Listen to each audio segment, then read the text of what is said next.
Hello everyone. In this video, I'm going to walk you through some of the simple Monte Carlo simulation estimates that we have discussed in the slides. So we are going to begin with the pi estimation, and then we're going to do a simple NPV simulation to show you how Monte Carlo works. So we begin by clearing the environment. That is always a good idea to do. First up, clear everything out so that we can begin with the sleigh. We need two libraries, nothing specific to Monte Carlo. So ggplot2 is for the graphics and grid extra for making multiple ggplot2 figures in a single display. The grid extra doesn't come default, so you need to install it first before running this code. So first up is the pi estimation. So we begin by setting the seed. You can set it at any number you want. This is just for replication. So the first thing over here is these lines, lines 16 to 29, that creates a function called estimate pi. Now, what it does is that it generates n random points with coordinates x and y between 0 and 1. And using the uniform distribution assumption, it creates uniform random numbers. So x is a uniform number, y is another uniform number, and then it determines whether the points fall inside the quarter of the circle.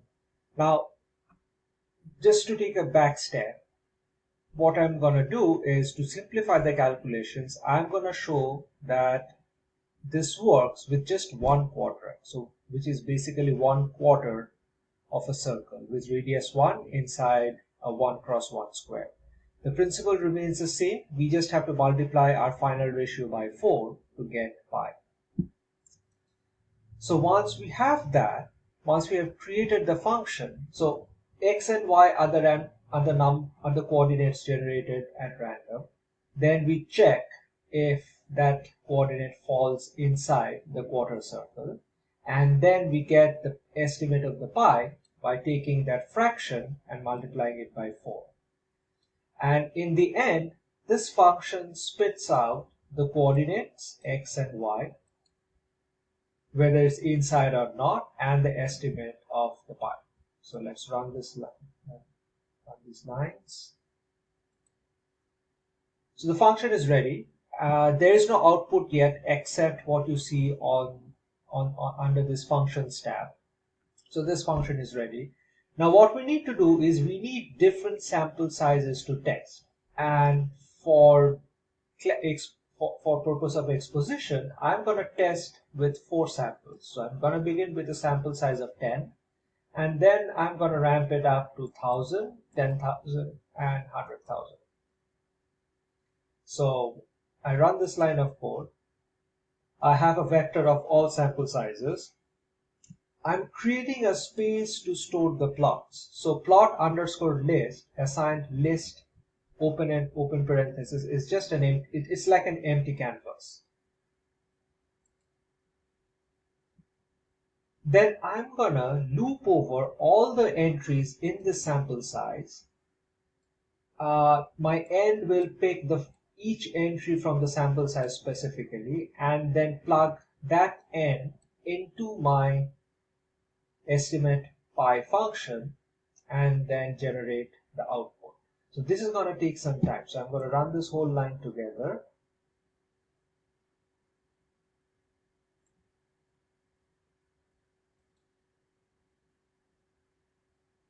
Okay. So as you can see, I've also generated some additional output. So when n equals 10, pi estimate is 2.8. But as I increase the size of the sample, as I throw in more and more points inside, then my number starts approaching pi. So it goes up from 2.8 to 3.1 to 3.12 to 3.138, which is very close to 3.14. We will never exactly hit that number, but as we increase the size of n, we will asymptotically tend towards that. Next, I'm going to create the space to store the figures.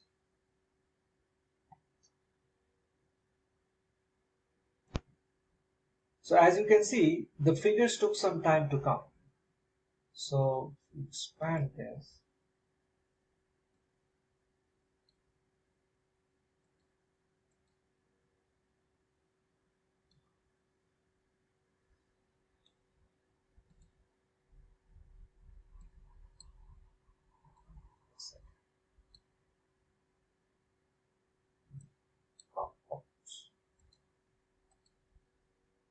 So when I'm throwing in just 10 points at random, some are inside and a few are outside. And this keeps happening as I increase the number of points. So this density starts to change, and so does my pi estimate. And when I have a lot of points, my pi estimate is almost close to the 3.14 that we know.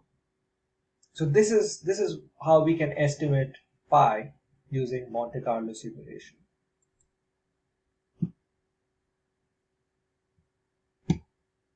And the second part over here is something called the convergence plot. This examines how pi estimate converges to the true value as the number of points increase. So what it does is that it runs a simulation up to 1 million points, and for each new point added, it recalculates the current pi estimate, and it selects a logarithmically spaced indices to create a sparser data set for the plot. So the reason being it is messy to plot 1 million points together.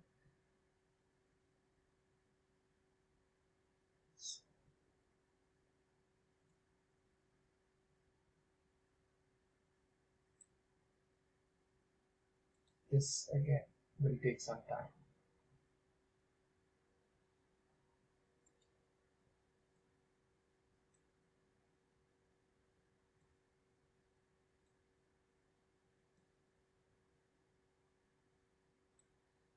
And as you can see, when I'm starting from a very low number of points, initially my pi estimates are pretty way off. It is far off from the 3.14, which is the red dashed line over here. But as I keep increasing the number of points, eventually it stabilizes very close to the constant that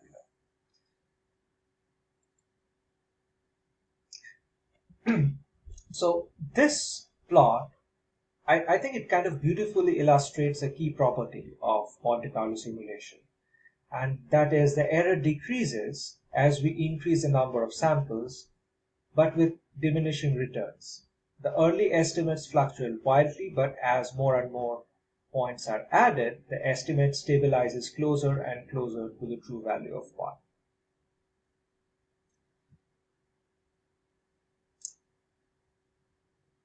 Next up is that NPV example. So this is the second part of the script where I show you how to implement a Monte Carlo simulation for the net present value analysis. This is NPV calculation is a very important calculation in finance, and here we are going to walk through a very bare bone basic structure of that. So again, we are going to start by clearing out our environment. So we are going to start with a clean slate. So the first step is to create that NPV function. Okay, now we know now in the slides I've shown you what the NPV function is, and it requires 5 parameters: the initial investment amount, which I'm calling as init underscore invest, the annual revenue, annual cost, discount rate, and number of periods we are looking at. So first it's going to do is it's going to create a cash flow array with the initial investments as a negative value at the time 0, followed by the annual net cash flow, which is revenue minus cost, and I'm also going to specify the number of periods. Okay, so what this is going to do is that the initial investment is going to count as cost, so it's negative, and this rep command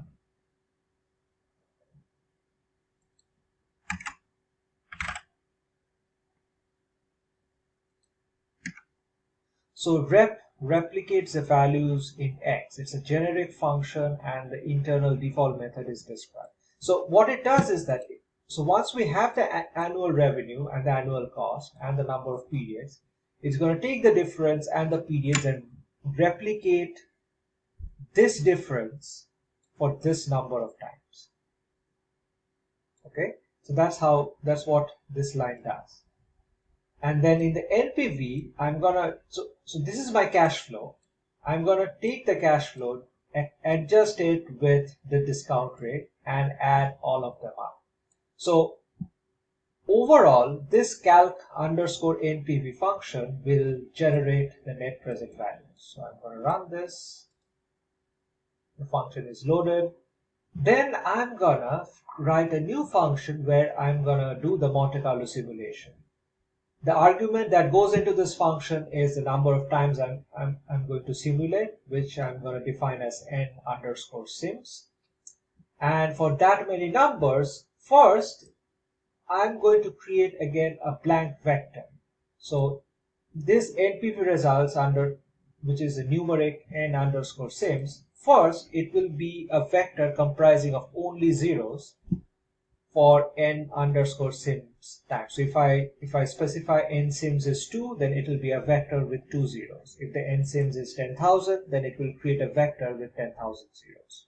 So then I'm going to set the parameters based on what I'm working with. So my initial investment, as is mentioned in the slides, it's 5 million with an uncertainty of 20%. So basically ranging from 4 to 6 million. And I'm going to assume that follows uniform distribution. My annual revenue is 2 million with an uncertainty of 30%. So that is roughly between 2 to 4 million. And I'm going to assume that follows normal distribution with mean 2 million and standard deviation 4 million. My annual cost follows the same logic, 1.2 million with a plus minus of 25%, which I'm gonna interpret that as a normal distribution with mean mu, which is 1.2 million, and standard deviation 2 million. My discount rate is 10% plus minus 2%, so normal distribution with mean 10% and a standard deviation of 0.01.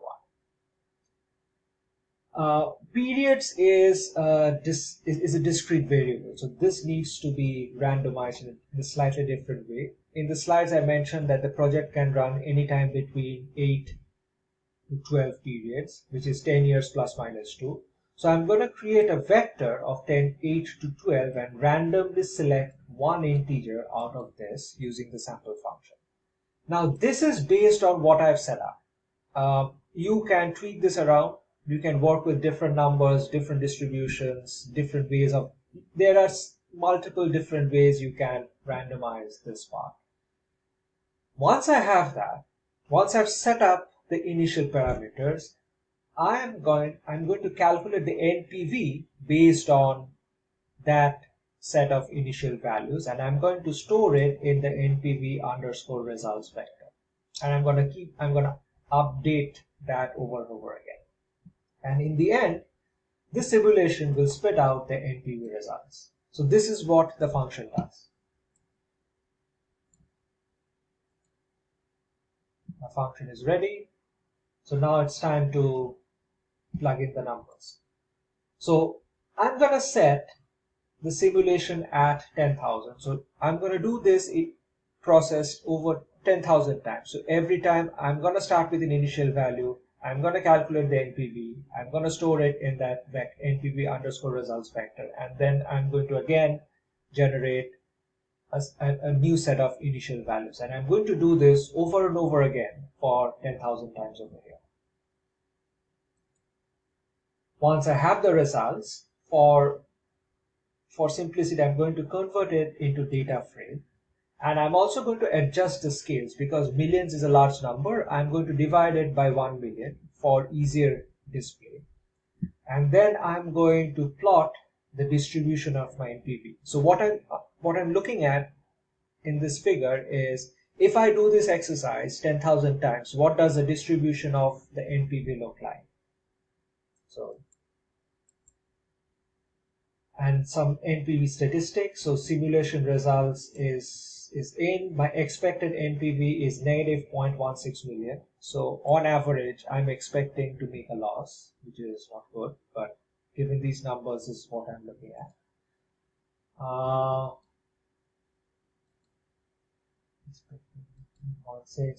My NPV range lies between negative 10 and 10.68. So the minimum I can get is negative 10 million. The maximum I can get is 10.68. The probability of making a positive NPV is 47.3%. So if you're really taking these numbers to heart, you should not feel too optimistic about this project, because you have less than 50% chance of earning a positive NPV. And the 90% confidence interval lies between 4.75 to 4.57%. We haven't talked about confidence interval much yet, but we will talk more when we talk about hypothesis testing. And this is the distribution of that. This is the distribution of the NPV. So the red dashed line is the 0. My expected mean based on these numbers is 0.16, negative 0.16. And this is the distribution of the NPV for this problem. So this is the idea. If I keep doing this over and over again, I will end up getting different numbers. So if I keep running these lines of code, see, it was earlier negative 0.16, now it's negative 0.11, negative 0.04, negative 0.08, negative 0.08 again, negative 0.08 again, negative 0.07. So every time we run this simulation, we will get different numbers. And the reason why that is the case is because seed is not, like, these lines of codes do not account for the seed. So if I set the seed,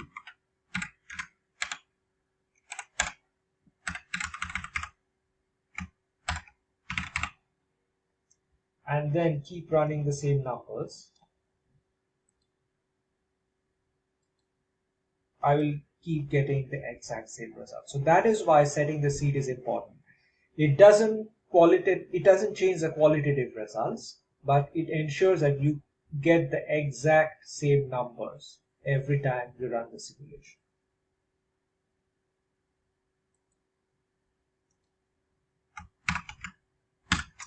So that is it in this video. I hope this was helpful. If you have any questions, just let me know.